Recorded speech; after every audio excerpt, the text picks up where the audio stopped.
Possible edite ɗo gonga kono gonga on ko e porto wola kono ɓay mimi nanta porto mi famata buyi jente ɗo ɓiɗɗo gorko ko yewti goɗɗo wawata wonde e leydi jananiri waɗa ton mitim ara laamo leydi go wawa wonde impossible parce que sa yaltay candidat ko ma ara wona présent physiquement yettama photo ji ɗin ɓe ndara santé ma on kono a wawata wonde e leydi go laamoɗa leydi ko impossible jente ɗo ko ɗo woni wolde kon ka porto onon nanoɓe porto ɓen ɗandino hande gasi ko yennede tungade yennete mais je m'en fous ɓiɗɗo gorko ta hol yennede jente foti ko ɓe woni e mako de kon jente e ɗo woloɓe gonga ɓe jentede koye porto ɗon ɓe woni wolde komi waɗan on ɗo heɗo ɗon ɓay onon ɗon famini ko onon tun yiiɗi alaji sellu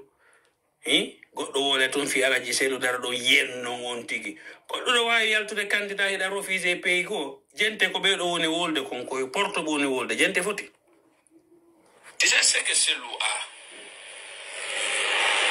si j'ai les un tiers de la détermination, de l'engagement des militants de Selou, les un tiers, je te le jure, le pouvoir se négocie sur mon pied. Je vous le jure. Moi, Ablaye Kourouma, je ne parle pas de quelqu'un d'autre. Parce que les militants de Selou sont déterminés à lui accompagner financièrement. Ils sont déterminés à se mobiliser à chaque circonstance. Et ils sont constants de façon permanente. Ce n'est pas l'argent qui peut les désorienter. Mon frère, si tu as ça en politique et que tu n'arrives pas à dicter tes lois en politique, c'est que pour toi, c'est autre chose. Donc, c'est là, il y a un plan de stratégie.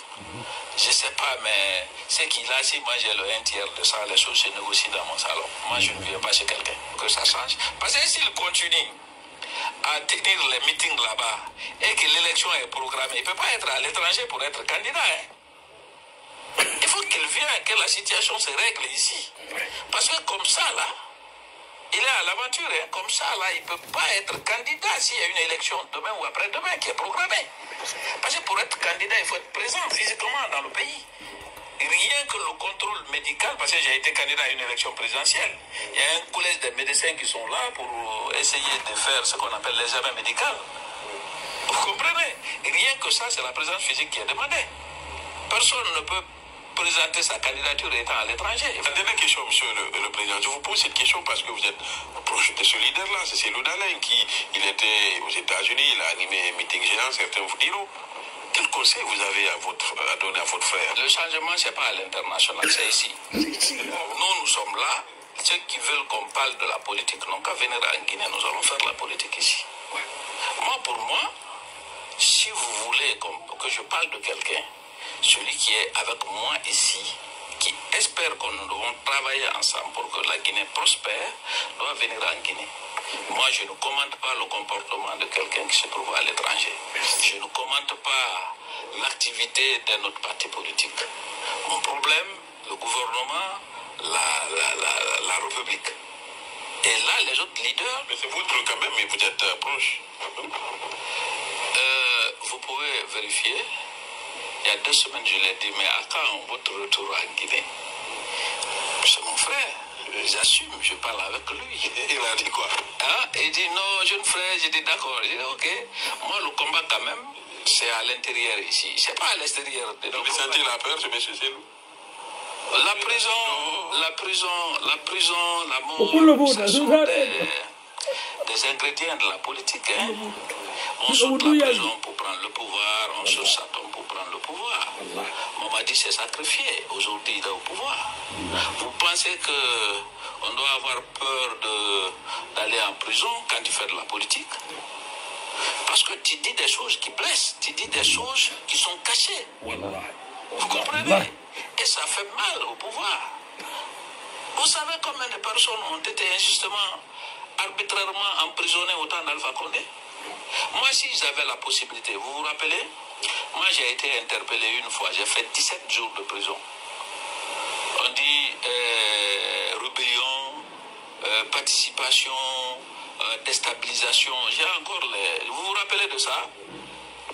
Mon ami, je n'ai rien fait parce que je me pose à leur idée et que ceux qui entouraient le pouvoir, qui faisaient croire au pouvoir qu'ils détiennent l'électorat de la forêt, de Beila, des Érékoré, se sont retrouvés dans l'incapacité de mobiliser, puisque je pouvais gagner les élections de base à ces endroits. On m'a traité de tout le nom d'oiseau. Vous êtes un journaliste. Un matin, je vois plus d'une dizaine de pick-up qui viennent pour m'arrêter. Tentative de coup d'État, participation à un groupe terroriste de rébellion et ainsi de suite. Mon ami, je suis arrêté. 17 jours, je suis à la maison centrale. Vous êtes journaliste. Ça s'est passé récemment. Après les vérifications et autres, on a vu que c'était des allégations qui n'étaient pas fondées. Mais avant ça, qu'est-ce qui s'est passé? Quelqu'un de la présidence m'appelle, Kourouma Tiaou, je dis, je suis vers Beila. Il dit, ah, si tu ne quittes pas la Guinée aujourd'hui, ils vont t'arrêter. J'ai dit, ah, moi, je vais quitter la Guinée pour aller où? Moi, je vais quitter la Guinée pour aller où et me sentir à l'aise. J'ai dit, au moins, j'ai des parents ici, et ils vont m'envoyer le riz, je vais manger.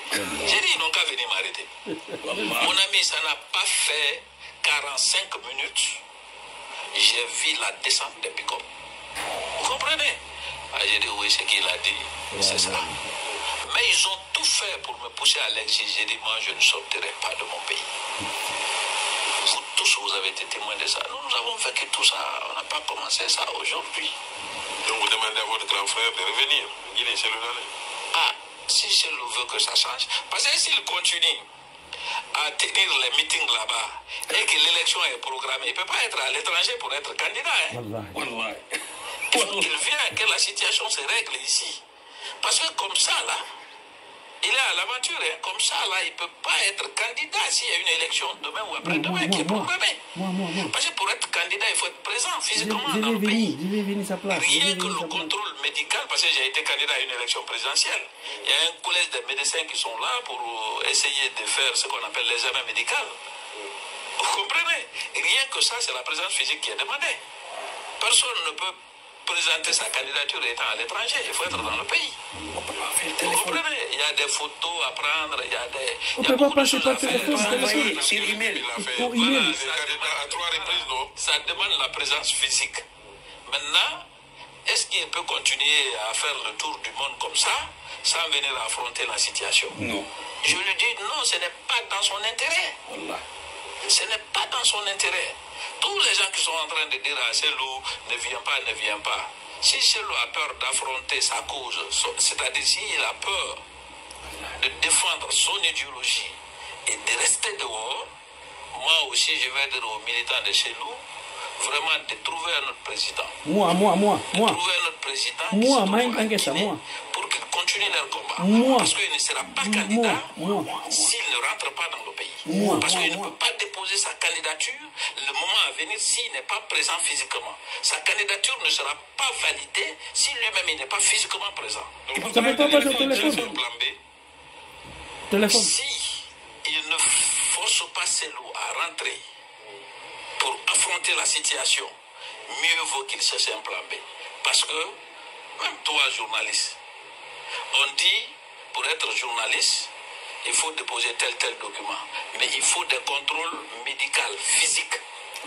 Ça ne peut pas passer au téléphone. C'est ton image que tu vas envoyer, les médecins vont consulter. Oui, ça peut marcher. Ça peut marcher. Est-ce que vous comprenez? Moi, ce sont des choses que je suis. Parce que gouverner, c'est prévenir, anticiper pour ne pas subir. Je suis en train de les prévenir. Merci. Vous avez même parlé avec lui, non? Je te dis, il y a 2 semaines, je lui ai dit de rentrer au pays. Demande-lui. Si vous avez son contact, demande-lui. Moi, je vais appeler. Quand je parle avec un président de la République, quand je parle avec un leader politique, je lui dis ce que je pense. Et il a dit quoi? Il rentre bientôt ou quoi? Non, bon, après, il a essayé de me... Bon, il n'est pas rentré dans les détails. Mais en tout cas, à sa place, je serai en Guinée et la situation là serait réglée il y a longtemps. Tu sais ce que Selou a? Si j'ai les 1 tiers de la détermination, de l'engagement des militants de Selou, les 1 tiers, je te le jure, le pouvoir se négocie sur mon pied. Je vous le jure. Moi, Ablaye Kourouma, je ne parle pas de quelqu'un d'autre. Parce que les militants de Selou sont déterminés à l'accompagner financièrement. Ils sont déterminés à se mobiliser à chaque circonstance. Et ils sont constants de façon permanente. Ce n'est pas l'argent qui peut les désorienter. Mon frère, si tu as ça en politique et que tu n'arrives pas à dicter tes lois en politique, c'est que c'est autre chose. Donc c'est là qu'il y a un problème de stratégie. Je ne sais pas, mais ce qu'il a, si moi j'ai le 1/3 de ça, les choses se négocient dans mon salon. Moi, je ne viens pas chez quelqu'un. Merci, monsieur le Président. C'est à moi de vous remercier.